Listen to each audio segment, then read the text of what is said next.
conduct this session on does the Franco-German initiative on EU reform is putting the engine back in loco motion, loco between brackets. So I imagine that the guy who has written the title has some Spanish expertise. But before everything, I would like to thank Minister Buya Osmani for the invitation to this third edition of the Prespa Forum Dialogue. I was living and working here in North Macedonia when Minister Osmani and the Macedonian Foreign Affairs Ministry organized the first edition in 2021, and it was a great, sunny success. I have to be fully transparent to you as a French expert sent by the French government between 2017 and 2021. I've been working with Minister Osmani in his cabinet, with his team when he was Deputy Prime Minister in charge of the European affairs. And it was a real privilege, and I have learned a lot about the region, but also the political situation of the country. So I'm really honored to have been invited to conduct this session. The overall topic of the session is the Franco-German initiative on EU reform.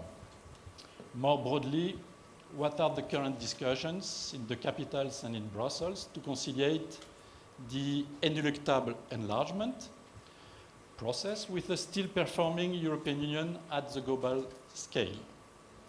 In such international war context, and 1 year before the elections to renew the European Parliament composition, and with a new European political landscape that we can foresee, how France and Germany are considering the next steps of the European Union project, and how all the member states and outside the European Union we are perceiving this moment. So without any ado, Minister Osmani, do you want to tell us how you see the situation from Skopje and from all the capitals that you are visiting for the last year, also in charge of the OSCE chairmanship? Well, thank you so much, Francois.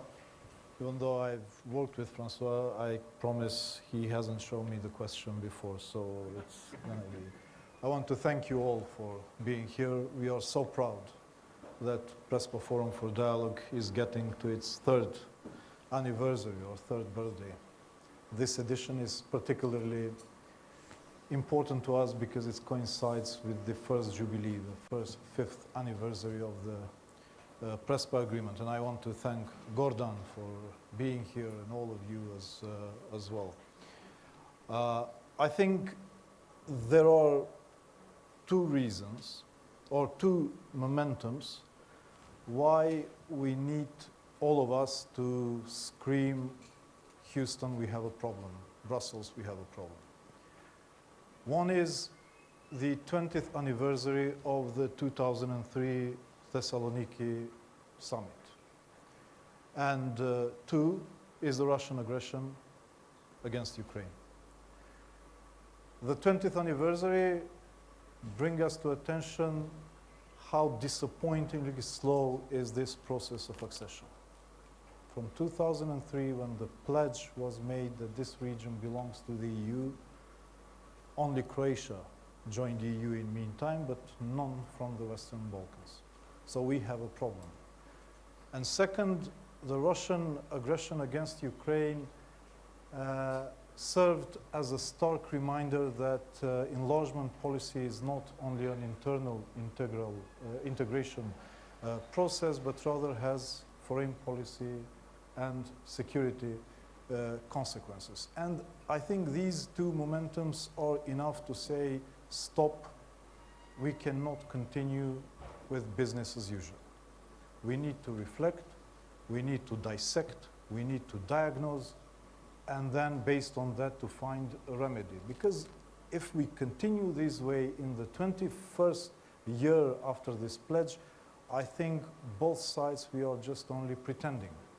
The EU pretending that is working so hard to bring us there. We are pretending here that we are working so hard to be there. And if in this dissection process, what we will see that we have two trajectories or two sides in the process that we need to analyze. One is European Union, the European Union, where I think there is a consideration that EU is not fit or not ready to absorb new member states of the European Union, mainly concerns related to the complexity of decision-making process within a union of 27, considering that with further enlargement, this will render EU totally dysfunctional. And I think this is the main reason why we don't have a clear resolve of some EU member states about the process. This hesitation brings a lot of anxiety and unpredictability among Western Balkan countries. And unfortunately, this is reflecting how people perceive the process per se. And we are seeing deterioration of this mood, of the popularity of the EU idea in the region. Take the example of North Macedonia, where we are seeing historical low approval rate for the EU process from above 90 to 59%, and this is because of the many concessions the region had to go without clear deliverables from the other side, and North Macedonia is a paradigm, if I can say, of this process of endless concession with the name change, now with the constitutional changes. So I think now we need to stop, reflect, and see how we will continue further. I'm glad that there is this Franco-German initiative. I think it has been accepted well by the Western Balkan countries, though making it clear that we don't want to see alternative approaches to EU membership, multi-tiered European Union, etc., but rather how we accelerate this process, how we make it credible. I'm often talking on this metaphor that what we are having here, we have a process which is in the region hanged on 2 points, on the pledge and on the final outcome, the membership itself. But there is no scaffold to maintain the process in between. And what we have here is, because this process is becoming more and more moving target, we have this balloon of frustration being blown day by day without these deflating valves to control the balloon. And of course, when you have a balloon that you just inflate it, it will blow out, it will crack. And we are seeing the first signs of these cracks in the region starting from North Macedonia. So while the Franco-German working group is working on, I don't know, redefining the quality, qualified majority voting, etc., etc., I think we need to maintain the credibility of the process. We should install this deflating valve. We should establish this scaffold in between those two momentums, and therefore we promoted this idea of more integration before membership. Actually, we did not promote because it was there already with the French new methodology, but how to operationalize this accelerated phase-in approach when we shift the focus of our society from this long-term goal of full membership into fragmented yearly goals and deliverables. I have already discussed with most of my colleagues from the region, also with the European Union, presented the idea that should come from us and not imposed from the European Union as another attempt to introduce something that we do not understand, or we have not asked for it, or we not feel part of it. We don't feel the ownership of the process. And therefore, I insisted, even when we met the president of the commission, since she proposed this growth plan based on 4 pillars in Bratislava and Globsec, I said, let this process come from us. Let's first, here in the region, we have this discussion, do we want and what do we expect from the European Union. And I'm glad that the response was positive, and we are hoping that something will happen soon in the region to introduce this idea. And the idea is very simple. We already have several examples where EU has exported institutions and values into the region prior to the membership. We have visa liberalization, we have energy community, we have transport community. What we need is to expand this policy area where the countries from the Western Balkans will be part of before membership itself. Access or eligibility to funds, maybe not called structural or cohesive fund, and what's important, access to single market or part of single market. This certainly should be coupled with more funds in order to make our market more resilient to the pressures of the single market. But however, we will provide this scaffold where society will focus on next year's achievements. And then they will feel the deliverables. People will feel tangible results of EU process instead of this hope, which is just going further away as a moving target as we move ahead in the process. So this is what I think we need in between while the Franco-German groups come with a solution how to move the process forward. Thank you so much, Minister. We will come back on 2 points with Mr. Mastorovic about the access by stage, and we will come back on the working group Franco-German with Mr. Maschek. But I would like to give the floor to the Minister because I think that you have to leave us after your intervention. So you're a member of the European Union. After what the Minister mentioned, how do you see the perspective of the European Union, the Franco-German initiatives, and what are your insights from the inside? Thank you so much, and first of all, I'd like to thank my colleague and good friend, Bujar Osmani, and thank you very much for inviting me. Traditionally, it's my third year in a row to be at a prestigious and Prespa Forum, this year in Struga, last year in Ohrid. However, I congratulate you and Bujar for everything you did, first of all, in OSCE, on the helm of the Organization for Security and Cooperation in Europe, and as well on the Southeast European process. So that you actively work for just not to promote the European values.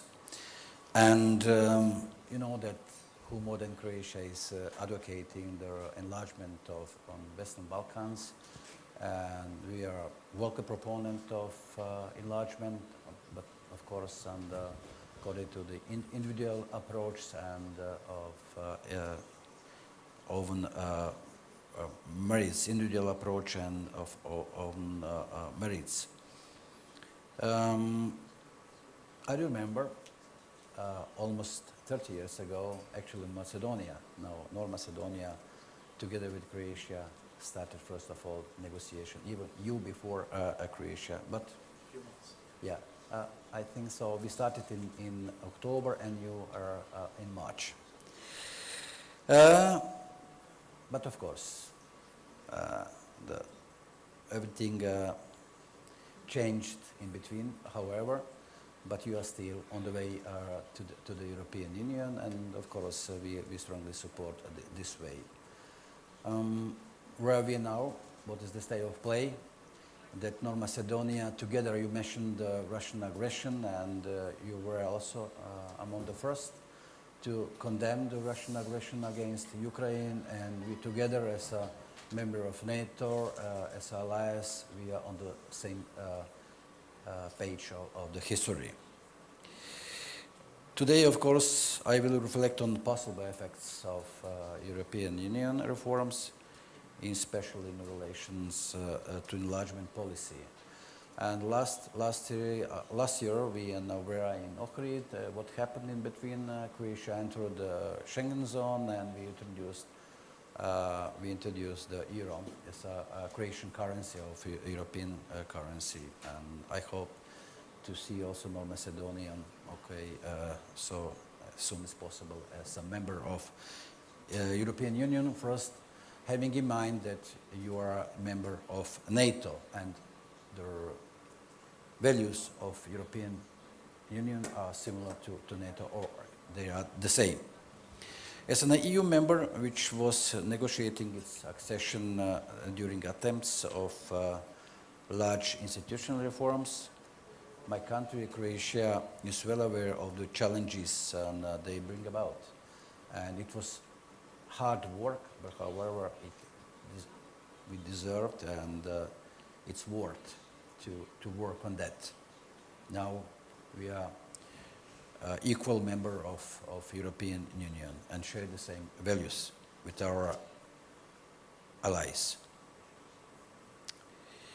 The mentioned Franco-German working group and this title, but the working group on EU institutional reforms has undertaken a mission to put forward their proposals on reinvigorating of our European projects, also by reaching out to candidate countries, which is an important step.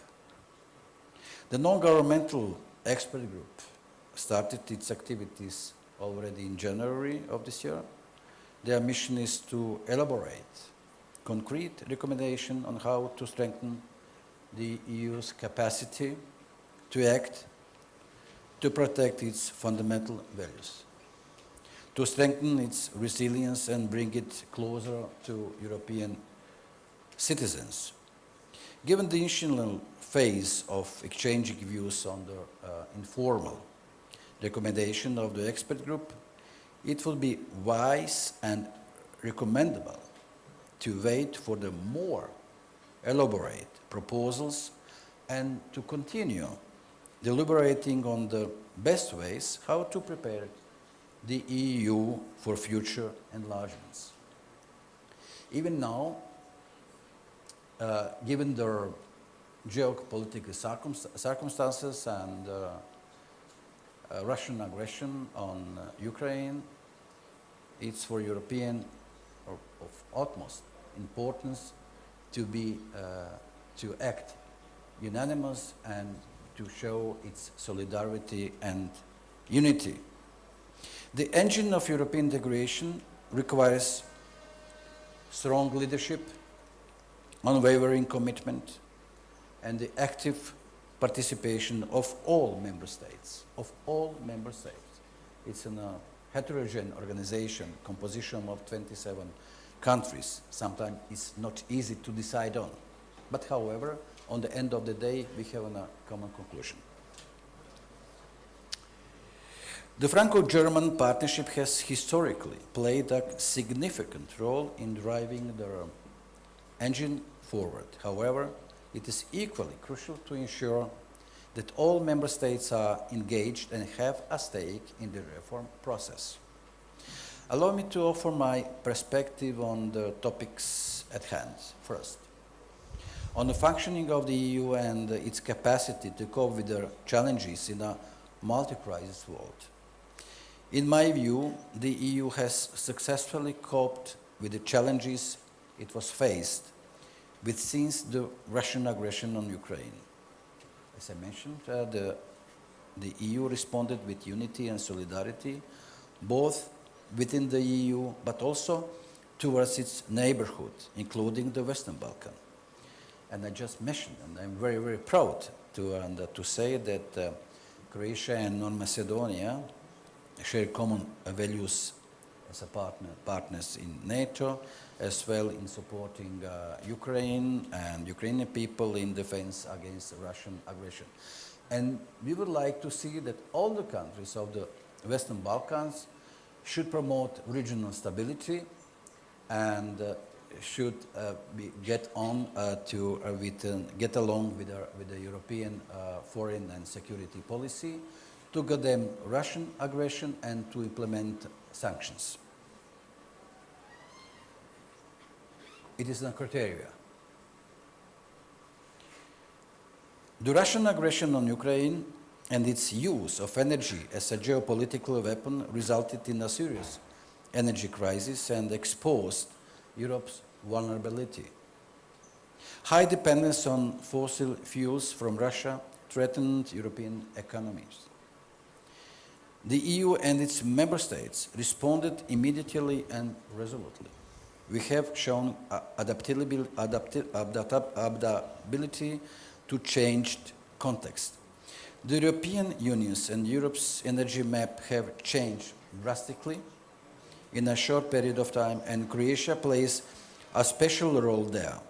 With its LNG terminal and its pipelines, Croatia is an energy hub which ensure energy diversification and a steady supply to Central Europe. Namely, the LNG terminal on island Krk was operational as of 1st January 2021 with its capacity 2.9 BCM, and having in mind that how it's important that phasing out our dependency on Russian gas and oil, it remains crucial, of course. Our government decided last year to double down its capacity up to 6.1 BCM. The EU has also shown leadership with respect to the COVID pandemic by adopting numerous recovery measures, by facilitating free movement of people with digital certificates, by enabling a return to normal life by procuring vaccines. In the midst of the pandemic, the EU started with an unprecedented project, the Conference on the Future of Europe, prepared during the Croatian presidency of the Council of the EU in the first half of 2020. The conference lasted for 1 year, and its conclusions provided us with a signal on what needs to be our direction in the period to come. At the same time, the EU managed to agree to enhance the accession process and to reconfirm a credible EU perspective for the Western Balkans. The topic of enlargement was brought back to the table during our EU presidency in Zagreb summit in May 2020. In short, those examples are evidence of the EU's capacity to act and its resilience. Second,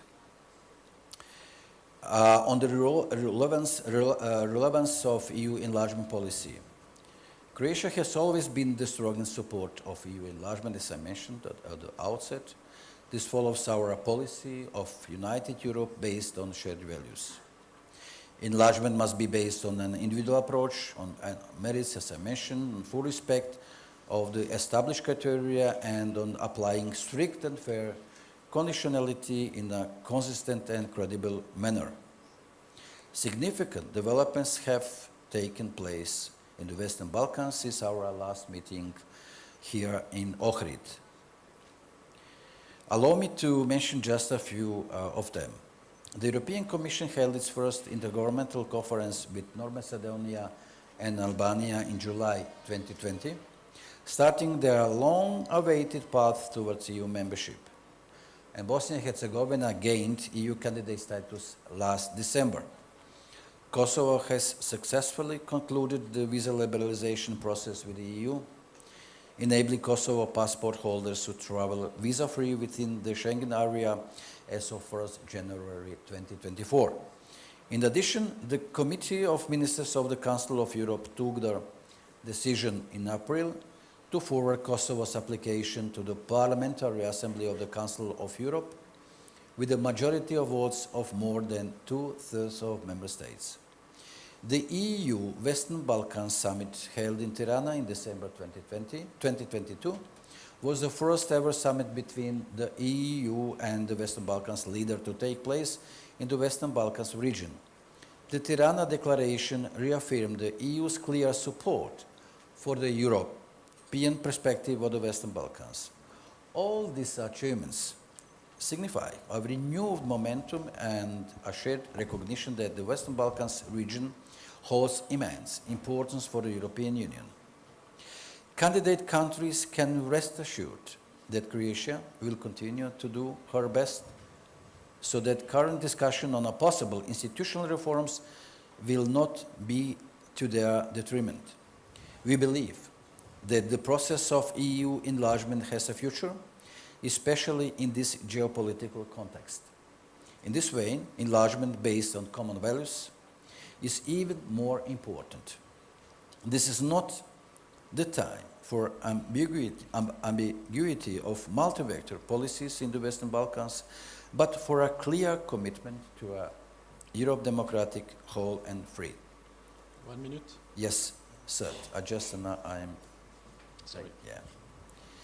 As I mentioned earlier, within the framework of the Conference on the Future of Europe, EU citizens have told us what matters to them. Their priorities were climate change, environment and sustainability, health, education, well-being and social justice, digital transformation. Some of their proposals have already been incorporated in the working program of the EU institution, while others are being debated in the various fora. Most of them could be addressed relatively quickly within the existing treaty framework. Conclusion. Thank you so much. Finally, the presentation of recommendation by the Franco-German expert group in autumn will mark an important moment of our collective journey. We must carefully evaluate its potential impact on candidate countries, the EU's capacity to act, and the future of our Union. We already have a Europe that works. We now need to engage in thoughtful and constructive discussion that lead to a stronger, more cohesive European Union. We welcome, of course, constructive approaches which are strengthening unity and promoting values of our European Union. Therefore, we understand the context of the German-French initiative. Based on Croatian historical experience, we are certain that equality of sovereign states and sovereign peoples can be succeeded only if each member state is satisfied with its position among the member states of the EU. So I thank you very much, and once again, Bujar, for hosting us. Thank you so much, Minister Grlić Radman, for your speech. As you are not going to stay with us, this is okay, even if it's a bit long than expected. Ambassador Warun, you're coming from Sweden. Exactly. If I'm not wrong, Sweden is currently the president of the Council of the European Union. How do you see the situation? Well, first I'll just say thank you, and it's lovely to be back here. I spent some 3 years here. It was a lovely time. I would like to sort of rephrase the question in the panel. I don't think the German Franco initiative will hand us a sort of a ready-made engine. I think the real engine will be sort of geopolitical necessity, and that will drive the process. I mean, if you take a couple of steps back, I mean, we see a trend in the world that the world is dividing into different camps. We might not like it, but that's a trend anyhow. And that trend has been worsened by the full-scale invasion by Russia of Ukraine. And that invasion has really changed the EU, and that has changed how the EU sort of looks upon itself. And that is perhaps not always fully understood in the Balkans. I mean, even previous countries who were hesitant have changed, and they now see the enlargement process in a sort of geopolitical perspective. And I think it's clear now that I mean, countries like Ukraine, Moldova, the Balkans are really seen as part of the European family, and that is the European Union. Then the question is, and that is the Franco-German initiative, how should they be part of the European Union? And then we have questions like the budget, the decision-making, we have to reform institutions. But these questions are subordinate to the geopolitical necessity. Then if we have time, we should perhaps discuss Ursula von der Leyen's initiative, and there are other initiatives to sort of bridge this gap the minister talked about from Thessaloniki to to the Fata Morgana of membership. But the Russian war is at least in Sweden. I come from Sweden. We are really threatened. Remember, we have sort of applied for as a NATO membership. We threw away our non-alignment 200 years. And when it will be done? well, that's another question. We had a meeting yesterday in Ankara. I can come, but we hope it will be done before Vilnius. There are talks and negotiations. But the Ukraine war has also fostered unprecedented social cohesion in the EU. That will, I think, will continue. We don't know how the war in Ukraine will end. I mean, we support, we give them a lot of money and equipment, but we don't know how it will end. And so the cohesion of the EU is very important. We start the negotiation with a country in war.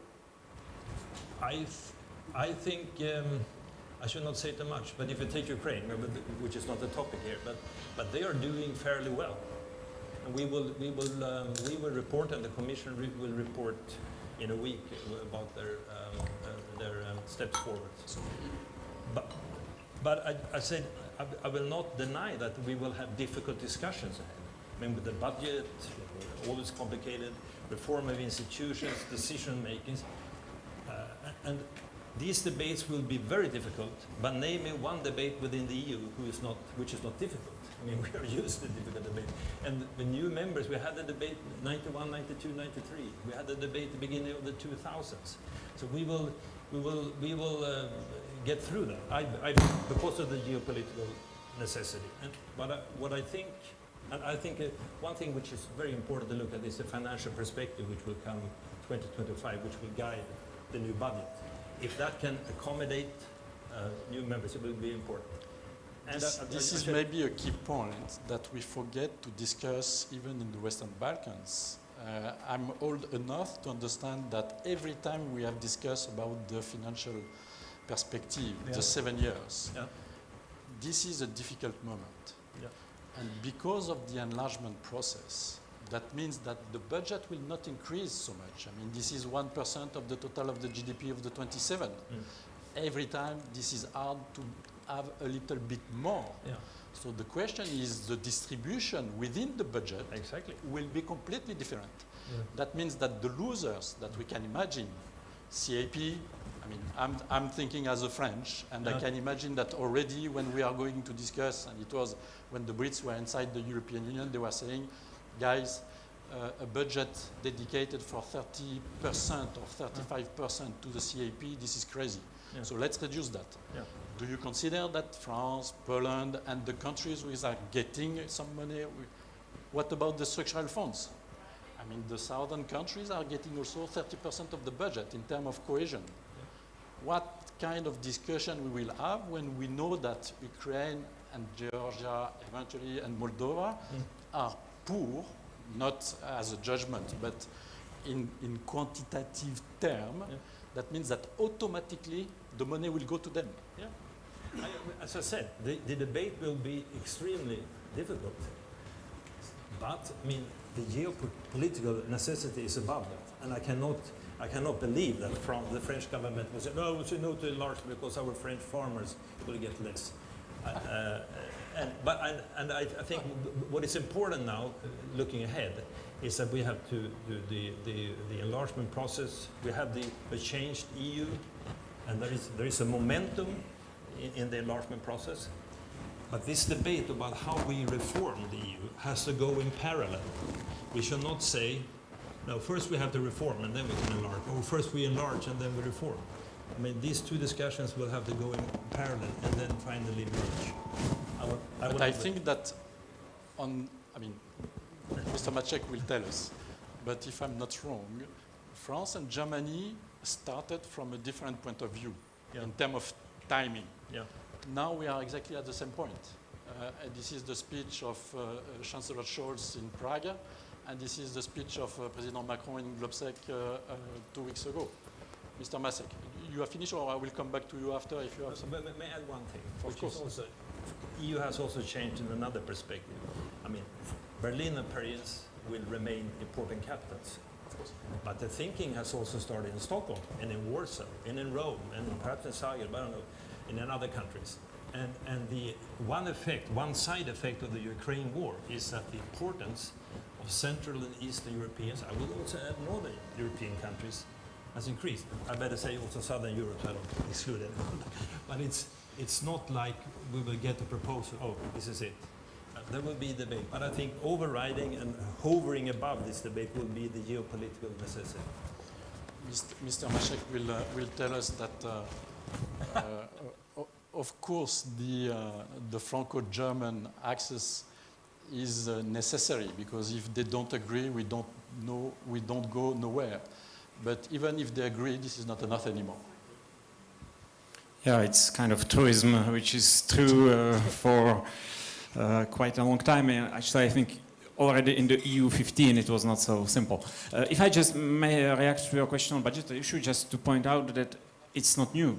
In 2004 it was exactly the same, but the question was for Ireland and Portugal, who had to accept that their money will go to Poland and Bulgaria. So it doesn't mean it's simple, and budgetary issues are never simple, but it's something we already handled in the past. So we could be optimistic about the ability to handle it again. But back to the French-German. You know, what's quite funny if you consider the history of the European integration and current debates is that always, and even more since the last 2 or 3 enlargements, every time France and Germany do something or don't do something, you have a lot of fantasies, positive or negative. Those who think that they should act more and that their leadership is absolutely crucial. Those who suspect them that they want to dictate to other member states. And my point on the working group is that 2 points mainly. I think we should welcome it, and I will explain briefly why. And I think we should not overestimate it. Why we should welcome it? I think that it's a good idea to start with experts, with people who are distinguished experts on EU institutions, who are independent, who are coming from civil society, from think tanks, from academia. So I think as a starting input for the discussion on institutional reform, I somehow prefer this beginning rather than behind closed doors diplomatic discussions. And these discussions will happen later, and we will see what will become between the first input and the end. But I think it's good to start like this, and from that point of view, I think that the initiative of the 2 secretaries of state to ask this small group to deliver something is a positive thing. I think it's also positive for other member states and candidate countries, because I think people with this kind of profile are much more open to interests, visions coming from other member states or candidate states. And I think that from that point of view, this kind of expert-based and civil society-based process will be much more inclusive in a way than something which would be from the very beginning much more political, like for instance the convention process back in 2002, 2004, 3. They are all pro-European. Yeah, of course. So which is already... Which will be a limit considering some member states' governments. But again, I think they are pro-Europeans by their experts. And I think that they are also experts on able to analyze the current political situation in Europe, and that they see that something's happening in some member states, that the public opinion is not the same like 20 or 30 years ago. And I very much expect from them also this ability as pro-Europeans to reach out to alternative visions and to, at least not to, how to say, to give some hints also to people who are more skeptical about what the EU should be. So that's why I think basically it's a good idea to start from that, but we shouldn't overestimate it just because it's just the beginning. These people have no political mandate, and it's their force. They can propose whatever they want. They are not bound by any direction from their governments. They are independent. But then there will be the whole political process with diplomatic and political negotiations. Maybe there will be a convention if there's a reform of treaties. There will be intergovernmental conference and so on. So I really don't think that this group of experts will deliver something which will immediately become the French-German official position. It's just an initiative of two state secretaries. It's not sure that these proposals will be actually kept by them and then by the chancellor and the president and so on and so on. So I think we should, you know, maybe give some some peace to these experts to work and to deliver something they consider as the best way to decide. And the last point on not overestimation is not only about this expert group, but on institutional issues in general. Of course, it's important because some member states actually consider it a condition for their acceptance of the enlargement. But on the other hand, the institutional issue, you know, for every previous enlargement, the discourse saying it's already so difficult now and it will be impossible if we are 15, 25, 28, whatever, it's a very old kind of speech on Europe, and empirical evidence goes against it. Empirically, actually, enlargements are not making institutional process more difficult. First, because there were institutional reforms for every enlargement, more or less. And by the way, let's not forget that we are still paying the relative failure of Nice. And Nice, it was because of a quarrel between France and Germany. So again, we should welcome the fact that France and Germany wants first to have a common background before they address these issues, because when France and Germany are in conflict on institutional issues, it's bad for them, but for the whole Union and for candidate countries. The Nice very negative precedent is really something we should think about. And the problem is that it's not really, you know, you can invent the best possible institutional reform, but if you don't have a convergence of feeling of belonging to a common project, to a common political community, the best institutions will not be enough. And on the contrary, if you have this kind of convergence, this feeling like fellow citizens among various member states and future member states, then the institutional question is secondary, because even with cumbersome institutions, you will deliver. And from that point of view, I think that will be my last point, anything which can be done in terms of progressivity of the integration, gradual accession, phasing in accession, whatever you want. I don't care about terms, about vocabulary, but about substance. And the substance is to relativize, to blur the sharp line dividing candidates and members. So for me, what's really important is how to organize this convergence among member states and candidate countries, and this is the real issue. Institutions will follow. Excellent transition. Mr. Mastorovic, you're president of a think tank in Belgrade, in Serbia. You have done this work. I mean, how to see the enlargement by step.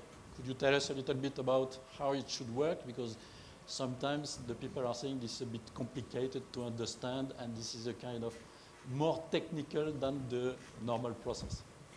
Thank you very much, Francois. Let me start by saying a big thank you to Minister Osmani for his kind invitation and the opportunity to be a part of this discussion, and to congratulate you to keeping this tradition of meeting in this beautiful environment and discuss these complex, complicated issues. If it was not complicated, then anyone could do it. And the EU is complicated. It's not easy to understand all the aspects of the EU integration process, even for the EU citizens. But I feel encouraged by what I heard so far, and I always look at the reality from the perspective of the glass being half full. I'm not going to repeat what everybody says, that this is a very peculiar moment in which Europe found itself. But I want to say something which I believe it's very important. And this is that complacency is our biggest enemy at this moment. In the moment of crisis, complacency is our enemy. We need heroes of the integration.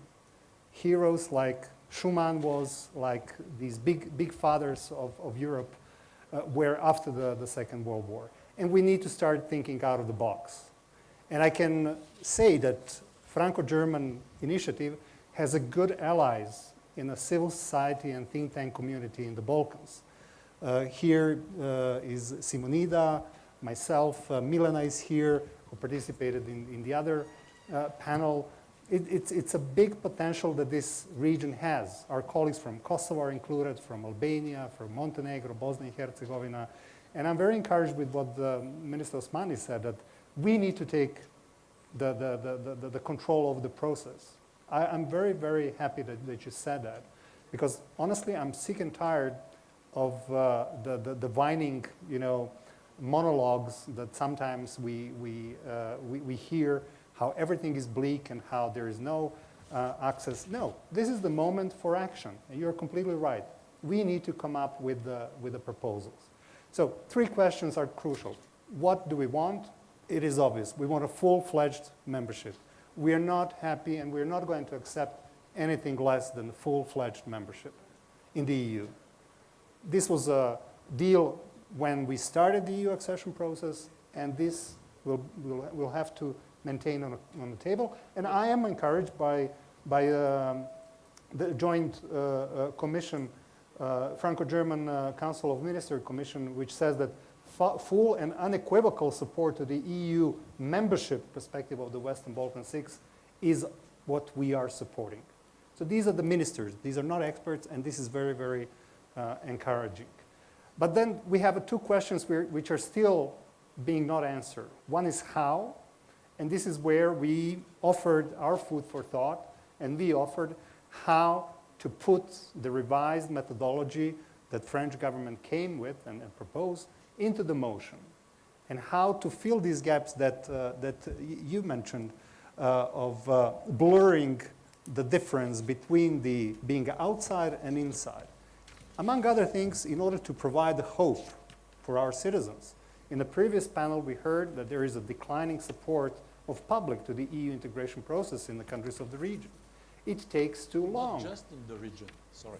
Yeah? Even in the member states. Yeah, of course, of course. You can see that. But this is where, Francois, we need to take share of our responsibility. When we speak about more funds for more reforms, we need to approach it from the perspective of more investments in a common future, more investments in a common security, more investments in a common good, in a common future, if you wish. It should not be perceived in the member states as a loss in the budget. It's a very smart investment.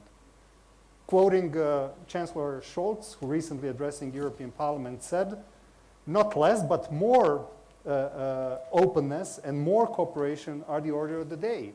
And that does not, is not applied only for the EU member states. That applies for everybody who wants to become EU member state. So more for more, less for those who are less able or capable or ready to respect what are the rules of the club. And finally, I'm going to finish with this. The third question is when? You know, if you fail to plan, then you are planning to fail.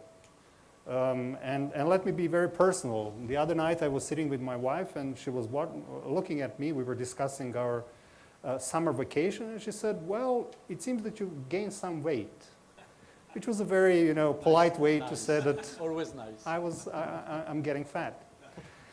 And I said, well, tell me when are we going to go to our vacation in order to get in shape? And she said, I'm not sure, maybe late July, maybe beginning of August. I said, listen, this is important. If I want to prepare myself in order to know what is the exercise tempo that I need to have, I need to know when. And this is a funny way to show how important when is. We need courage. We need outside of the box thinking. We need Agenda 2000. Agenda 2000 was a joint plan for the enlargement to the Eastern and Central European countries. And as I mentioned on the other occasions, nobody joined EU in 2000. But there was a time horizon that was enabling back then candidates to focus on the exercises in order to be fit when they come to the beach or to the club. Before asking the Ambassador Schobel about the Hungarian position, Minister, I have read that North Macedonia from time to time was saying that the target is 2030? That's the title of this edition of Prespa for exactly that reason. The title of To the have a conference goal is what? Yeah, exactly. 2030? Yeah. Okay. Ambassador, Well, what do you think about this thinking of new European Union enlargement with more deepening from Budapest? Because usually Budapest is a bit, how put that? unique. Unique. That's the right word. No, but I really do hope that the direction of this discussion is not going to the body shapes. And gaining weight is something that we all know. Well, first of all, thank you very much for the possibility to be here and for the invitation of the organizers, which is based on the partnership between the Prespa Forum Dialogue and the conference that my institute is organizing, the Budapest Balkans Forum. We were discussing via email with Franco that I will try to sum up the Hungarian position regarding the enlargement, which is, I think, pretty clear and obvious for all of us that Hungary has been and remains to be a firm and loud supporter of the integration of the Western Balkan states. And this will continue to be a top priority of the Hungarian foreign policy. It has certain aspects. It has a security aspect. It has economical aspects. It has cultural aspects. It has minority aspects regarding the Hungarian minority in Serbia. So all in all, it has geopolitical aspects. So, and this is why I really liked your comment to step some steps back and to focus on geopolitical aspects. Because let's be frank with each other, without the Russian aggression in Ukraine, the integration of the Western Balkans would be at the same stage as it has been so far. So the Russian violation of the international law and order was sort of a wake-up call for the European Union to realize the necessity of a European Union driven by geopolitics, which has been the case right at the foundation of the European community, which has been the case at 2004 when my country, together with 9 fellow countries, joined the European Union. Since integrating the security vacuums left along our borders is our vital interest, because together we can be strong against also external threats. And I think this is a very important aspect that we do have to have in mind. Talking about the Franco-German initiative and talking about other ideas on the reform and modification of structures within the European Union, I think this geopolitical aspect is at least partially visible in terms of different ideas. Let's just think about the French idea of the strategic autonomy of the European Union, where the geopolitical aspect is clearly visible. And of course, it's really important to think about making the EU decision-making processes and mechanisms more efficient. But there are questions to be answered, talking about the QMV. For example, the concept behind the CFSP is that the member states collectively exercise a portion of their sovereignty. It's not by accident that after 6 amendments and 6 rounds of treaty amendments, the unanimity has remained the general rule in foreign policy decision-making. Well, all countries' experience from the last centuries, not only decades, talking about the Ottoman Empire, the Habsburg Empire, served a very hard lesson to have our security or foreign policy independent. So sorry, it should remain unanimity for the foreign policy? No, what I say is that implementing the QMV in terms of the common foreign and security policy could potentially allow the big member states to impose their foreign policy to small member states. which is something because of our experience, should be avoided. It's understandable because the big member states, so the big stakeholders are definitely in a different geopolitical situation than those small member states on the periphery of the European Union, either from inside or outside. That's a totally different geopolitical perspective. So I think it's obvious and also necessary to implement all the aspects of all the member states during the procedures and the procedures and thinking about changing the mechanisms. Thank you so much. Wouters, you're coming from Netherlands, one of the first 6 countries. Not representing the government.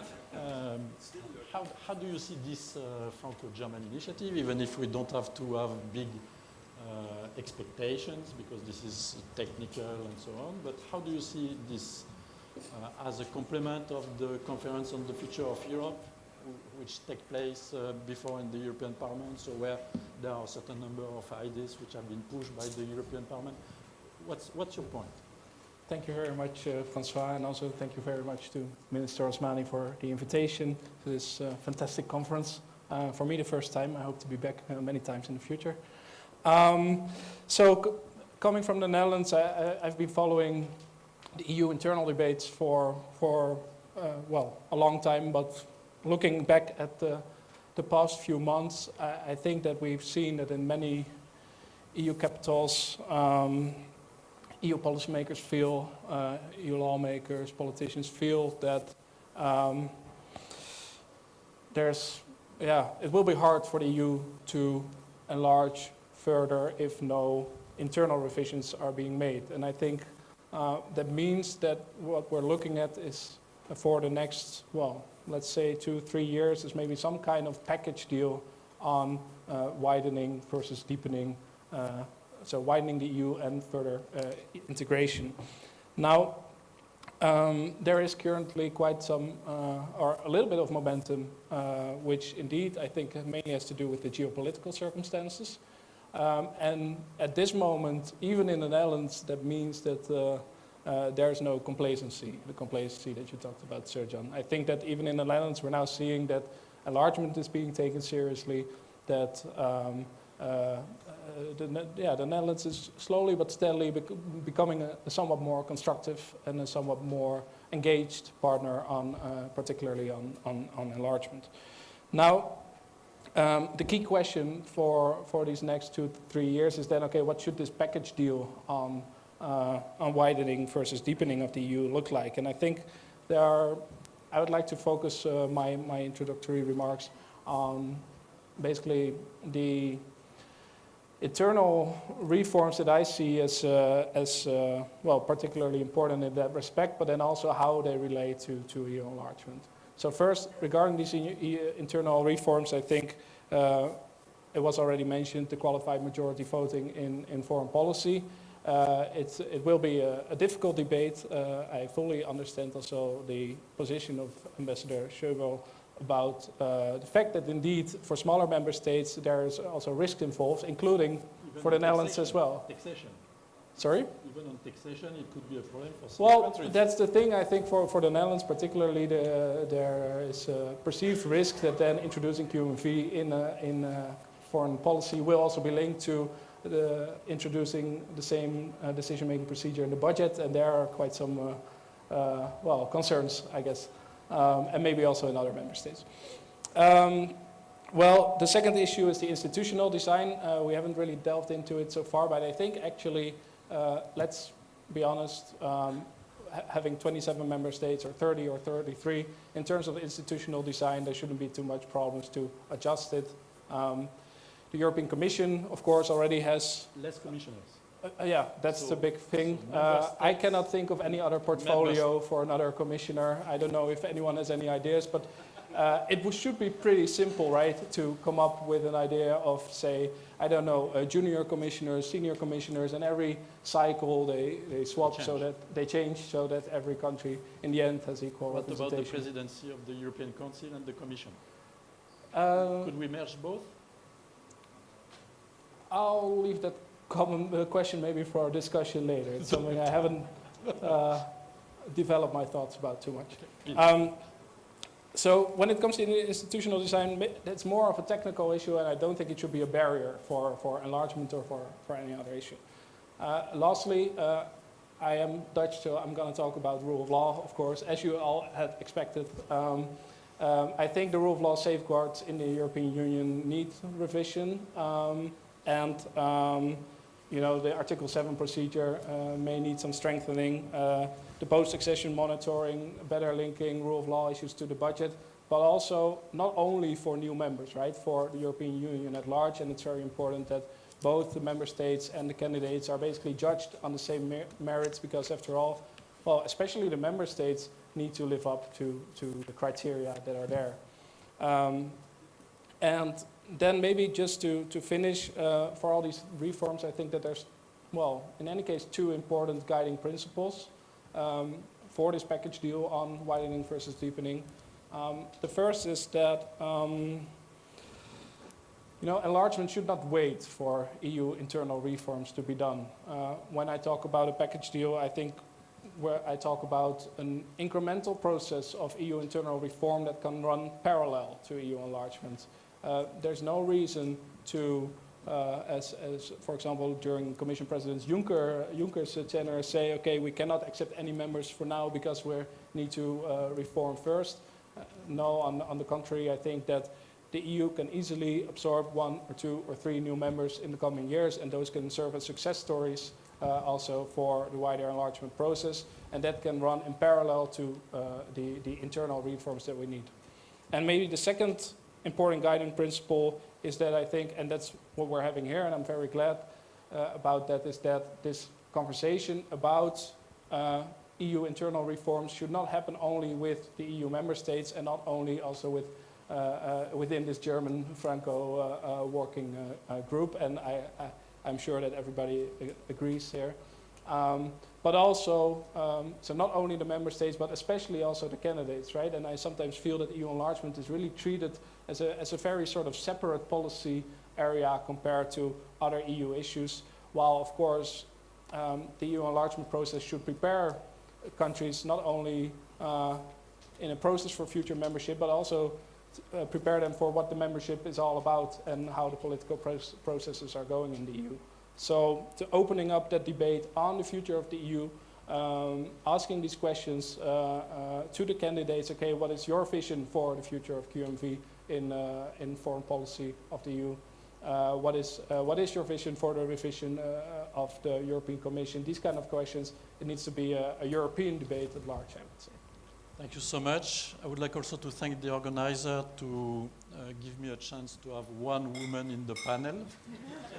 Simonida, what do you think about the conversation? Thank you, Francois. I mean, Wouter had a lovely end so that I can actually continue. Yes, when we look at the Franco-German initiative, I'm glad that here the Convention on the Future of Europe was mentioned, because actually I think that was the point where the region could have been more engaged, more meaningfully, but it was engaged at a later stage.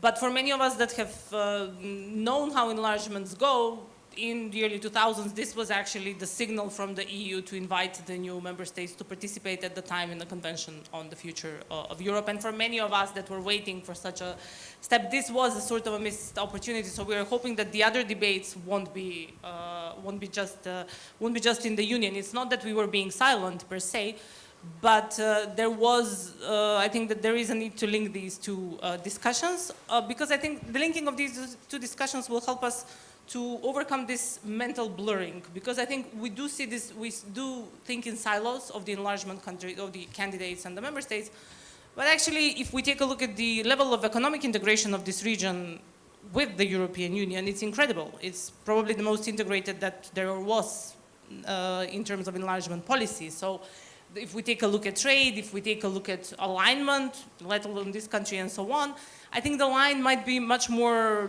blurry than we think. And in some cases, these countries can actually very well participate in some of the fora of the EU. So that's why for us from the outside, because we still look at these reforms from the outside, We really need much more inclusion at political level, which was something that was done with previously with the meeting of the energy ministers, which was done now more recently by High Representative Borrell, if I remember very well. But these were also, these actions were hinted if we take a look back even at the very unsuccessful document in 2018 of the Juncker Commission. The inclusion of the region has been asked for a very long time. Even the Commission recommended this in 2018, and we're talking about some of these topics now. It's 2023, already 5 years passed. But let's hope we can make more pressure for this. The second point is actually the budget. And yes, the six more member states at the council make a difference at the table and so on. But actually in terms of budgetary implications of this region of 15 million people, yes, it's underdeveloped. But when you add Ukraine to the equation, it becomes... The point is Ukraine, it's not No, the I know, Western but yeah, we have to, I mean, we have to also be aware that this was an argument that even existed even before Ukraine, but now with Ukraine we know we have the argument. So we... And Ukraine, because we will have to rebuild everything. Absolutely. But if we take a look at the 15 million people of this region, yes, yeah. The second, wonderful, you reminded me of the other point. I think the institutional reforms, I here agree with Wouter, are actually left already from Lisbon. So there is the pledge to have less commissioners than member states. So I don't think it would be the drama to actually implement that pledge. And if you take a look in the region, I don't think that everyone, to have the commissioner's place might not be the first thing that they would need. But what the region does need is an actual enlargement policy, to treat it as a mainstream policy of the Union, which means not only to have a DG NEAR that deals with the region, but rather to mainstream the engagement of all of the directors general and to have more engagement on the side of the member states. Because if we're treating these countries not as external actors, then it's a different policy that all of the member states need to think of, in addition to the initiative for reforming inside the Union. Our focus from here, where we stand from this basement, is mostly the QMV in foreign policy. I mean, and this is what gets out in Macedonian media. But we are very well aware it's not just that. Even on the QMV in CFSP, there is still the possibility of abstention. There's a lot of mechanisms that the member states have used in case if they wanted to make a decision even before. So without meaning to actually minimize the discussions that are ongoing in the Union, the region needs to follow them closely, but it needs to follow them closely from within. But I would not say that from the region, we would be a revolution if it's actually we are added to the Union. And I think we are realizing now, once Ukraine is in the basket with us. And this will be the big challenge, and possibly if we heard that there will be a report on Ukraine in June, so if there's anything more we can hear, because we feel sometimes whether it's appropriate or not to ask how will we proceed with the actual report in the autumn, because for those of us EU geeks, this is what we would like to look at, the alignment, what are the recommendations, and so on and so forth. And yes, the big question is, can the EU actually start negotiations with a country in a war which is in everyone's heads. Lastly, specifically on the Franco-German initiative, I know that they have reached out to some of the think tanks in the region to have discussions, which is commendable, and I here fully agree with Lucas that it's a good starting point to start with the experts. We know that from the PRIBA exercise in North Macedonia. It's good to take away all of the institutions to actually look at these issues from a bit of a different standing point. Thank you. Thank you so much, Simodila. Minister, you've been to GlobSec. You discussed with the President Macron. What's your feeling about his commitment to do both now enlargement and reinforcing the European Union at the same time? Remember, we were discussing that 4 or 5 years ago. So what's your perception? Because we were always criticizing France is not so much in favor of the Western Balkans. They tried to get out from this Bulgarian veto. They are trying with the Germans to make sure that between Serbia and Kosovo there is something new. How do you see this change? And do you think that it could be something positive on the midterm? Yeah. if I can complement first this debate. I don't know if you've been following our internal political dynamics, but lately I've been offering our party's government position to our opposition in exchange for the constitutional changes support. So I'm ready to offer our commissioner, Francois, to you in exchange for your support when it comes to the debate on commissioners. And I mean, also I've heard this idea, the voting right for the new members to be earned in an additional process after membership, alike the Schengen and the Eurozone, which I find it interesting. I don't think, but it's worth talking about. I think the geopolitical context has raised the awareness of the member state about the need to not to leave this region unattended. I often say, I know that I've become boring by mentioning this, this metaphor, but I think is important. You know, by being a medical doctor myself, I say, you know, the region is a wound in the heart of Europe, because geographically it's like Vatican in Rome, you know, just inside. By the way, we have another similarity with Vatican. We all think we are holy people here in this region. But it's a wound in the heart of Europe. And wound, as a competent medical doctor, I can say, serve two purposes. One is bleeding points, one is entry point for germs. And I think they are realizing more and more that leaving unattended region in the heart of Europe in this volatile geopolitical context becomes dangerous for Europe. And I think this is an opportunity. This is an opportunity for all of us, and therefore we are pushing so hard internally to complete these constitutional changes and to hopefully get into this fast-track route to EU, because with time, I think this awareness will fade. As the geopolitical context will get calmer, I think the awareness will fade.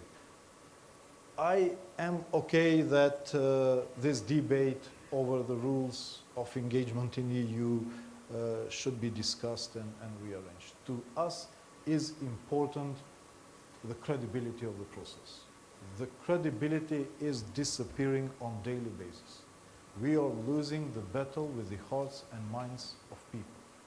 And there is no vacuum in this regards.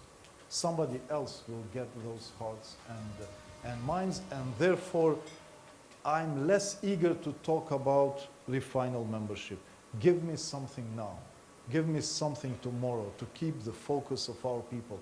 Give us something tangible in the process that we have engaged ourselves. I'm proud with what North Macedonia has achieved in terms of having the best score in all the reportings of the European Union when it comes to rule of law, when it comes to meeting political, economic criteria.